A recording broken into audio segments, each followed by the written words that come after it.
हमारी आज की कहानी ईवा नाम की मासूम सी लड़की से शुरू होती है। ईवा नई नई जवान हो रही थी और वो बला की खूबसूरत थी। ईवा इसी घर में रूही नाम की लड़की के साथ रहती थी। रूही एक कामयाब मॉडल है और ईवा उसके घर में काम करती थी। ईवा ने अभी अभी जवानी में पैर रखा था और उसकी कोई दोस्त भी नहीं थी, इसलिए उसे जिस्मानी सुख के बारे में खास जानकारी नहीं थी। वो पूरा दिन घर के काम करती और रात को रूही के आने के बाद अपने कमरे में आकर सो जाती। रोज की तरह रूही आज भी शूटिंग के लिए बाहर आई हुई थी। यहाँ उसके साथ विकी नाम का लड़का और शैली नाम की लड़की भी थे। रूही दिखने में जितनी खूबसूरत थी उससे कहीं ज्यादा उसकी गुफा में आग थी। जवान लड़का देखते ही उसकी गुफा पानी छोड़ने को तैयार हो जाती थी। आज भी विकी का बदन देखकर रूही ने उसे रिझाना शुरू कर दिया। वो जिस तरह विकी से चिपक चिपक कर पोज दे रही थी वो डायरेक्टर को बेहद पसंद आ रहा था, इसलिए वो उन तीनों को ज्यादा चिपकने को कहता है ताकि उसकी वीडियो को ज्यादा से ज्यादा लोग पसंद करें। कुछ देर बाद रूही विकी को अपने पीछे आने का इशारा कर बाथरूम में आ गई। रूही की हरकतों से वो भी समझ गया था कि रूही को क्या चाहिए, इसलिए वो जल्दी जल्दी उसके पास पहुंच गया। विकी कुछ करने का सोच ही रहा था कि तभी रूही उसे दबोच लेती है। वो जल्द से जल्द उसके गन्ने का रस पीना चाहती थी, लेकिन तभी डायरेक्टर की सहायक विकी को ढूंढती ढूंढती वहाँ आ गई।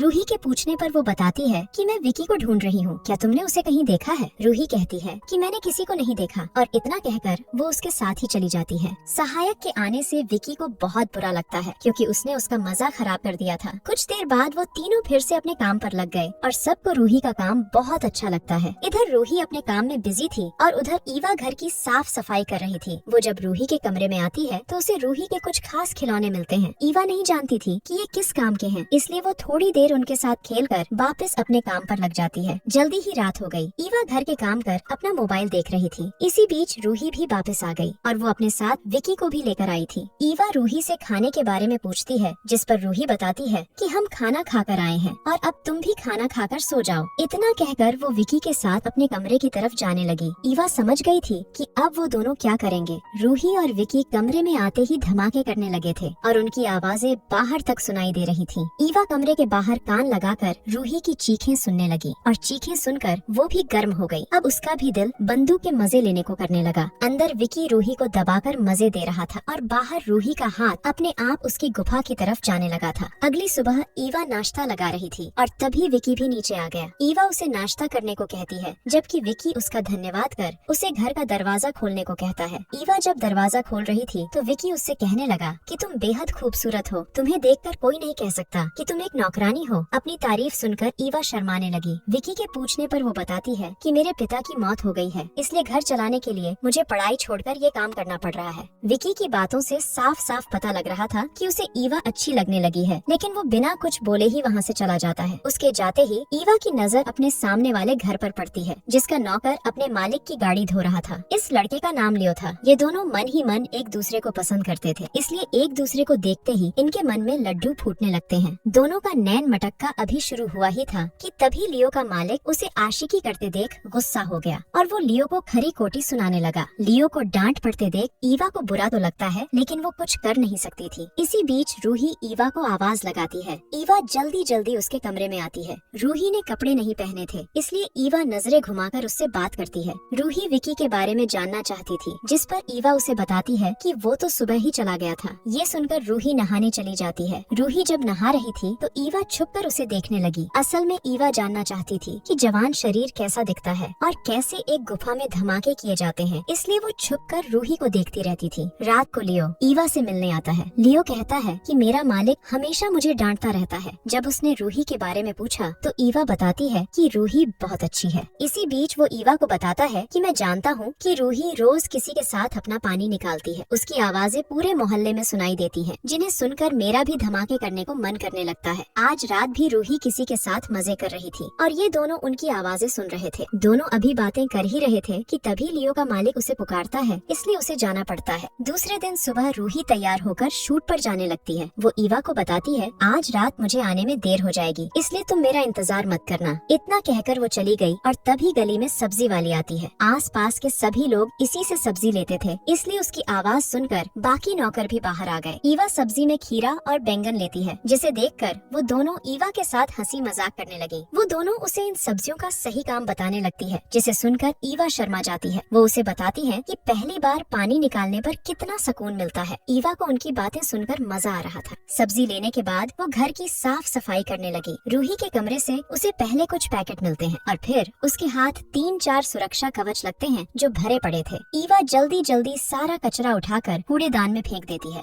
देर रात को जब ईवा नींद में थी तो लियो उसे आवाज लगाता है। जब ईवा उससे मिलने बाहर आई तो वो उसे रूही की गर्म आवाजें सुनने को कहता है। रूही की आवाजें सुनकर लियो गर्म हो गया और वो खुद पर काबू नहीं कर पाता। वो ईवा को भी गर्म करने की कोशिश करता है, लेकिन जल्दी ही ईवा उसे रोक देती है और उसे वापस जाने को कह देती है। उसे थोड़ा बुरा तो जरूर लगता है, लेकिन वो ईवा से प्यार करता था, इसलिए वो चुपचाप वहाँ से चला जाता है। इसके बाद ईवा अपने कमरे में आ गई। भले ही उसने लियो को भगा दिया था, लेकिन उसकी हरकत ने ईवा के बदन में आग लगा दी थी। दिन में उसने जो सब्जी ली थी अब वो उसका इस्तेमाल करने लगती है। देखते ही देखते उसने लियो को याद करते करते अपनी गर्मी शांत कर ली। सुबह जब ईवा रूही को जगाने उसके कमरे में आई तो उसे रूही के कमरे में शैली दिखती है। मतलब रात को रूही किसी लड़के के साथ नहीं बल्कि शैली के साथ मजे कर रही थी। ईवा नाश्ते के लिए कहकर दरवाजा बंद कर देती है और फिर उन दोनों की आवाजें सुनने लगती है। रूही को शैली के साथ देखकर ईवा समझ गई कि रूही को लड़के लड़कियां दोनों ही पसंद हैं। कुछ देर आवाजें सुनने के बाद वो नीचे आकर नाश्ता करने लगी, जबकि रूही और शैली की गर्म आवाजें पूरे घर में गूंज रही थी। थोड़ी देर बाद जब वो दोनों चली गयी तो लियो ईवा से मिलने आता है। वो ईवा से कल रात के लिए माफी मांगने आया था। वो कहता है कि रूही की आवाजें सुनकर मैं बहक गया था, लेकिन अब से मैं ध्यान रखूंगा। ये सुनकर ईवा उसे माफ कर देती है। आज रात फिर से ईवा लियो से मिलती है। वो उसे बताता है कि मैं तुमसे बहुत प्यार करता हूँ।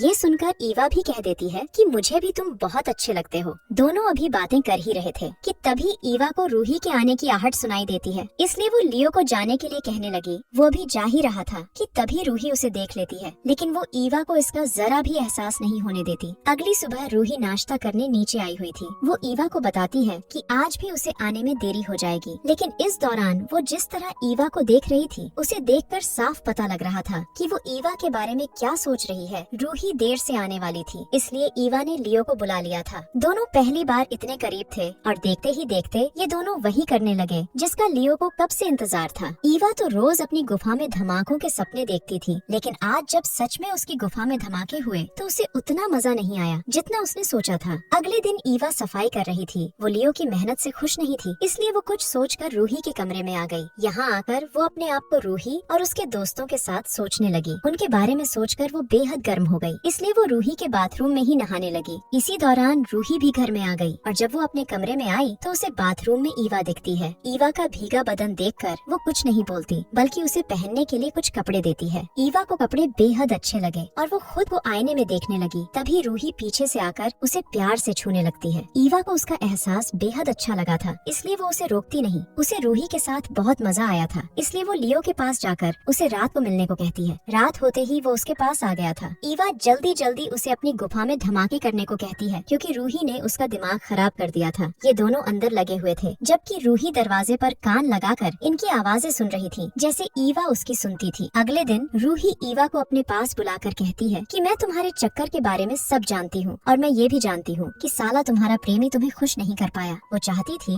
कि आज रात वो ईवा और उसके प्रेमी के साथ पानी निकाले। पहले तो ईवा मना करती है, लेकिन फिर रूही के मनाने पर वो मान गई। रात होते ही उसने लियो को बुला लिया। पहले तो वो खुद उसके साथ शुरू होती है और फिर रूही उनके पास आ गई। रूही को देखकर वो समझ गया कि यहाँ क्या होने वाला है। वो रूही और ईवा पर बेहद गुस्सा करता है। उसका दिल तो कर रहा था कि वो कमीनी रूही को खेतों में भगा भगा कर गोली मारकर मार दे, लेकिन वो खुद पर काबू रखता है। वो ईवा को बताता है कि मैं तुमसे बहुत प्यार करता हूँ, लेकिन मैं ये सब नहीं कर सकता। ईवा उससे माफी मांगती है, मगर वो गुस्सा होकर चला गया। कुछ दिनों बाद ईवा रूही के साथ बाहर आई हुई थी, तभी वहाँ लियो आता है। असल में रूही को अपनी गलती का एहसास हो गया था और उसने लियो से माफी भी मांग ली थी। कहानी के आखिर में ईवा को उसका प्यार मिल जाता है और इसी के साथ इस कहानी का यही अंत हो जाता है। हमारी वीडियो देखने के लिए बहुत बहुत धन्यवाद। अगर आप ऐसी ही वीडियोस के दीवाने हैं तो प्लीज मेरे चैनल को जरूर सब्सक्राइब करें। मिलते हैं अगली वीडियो में, तब तक के लिए नमस्कार।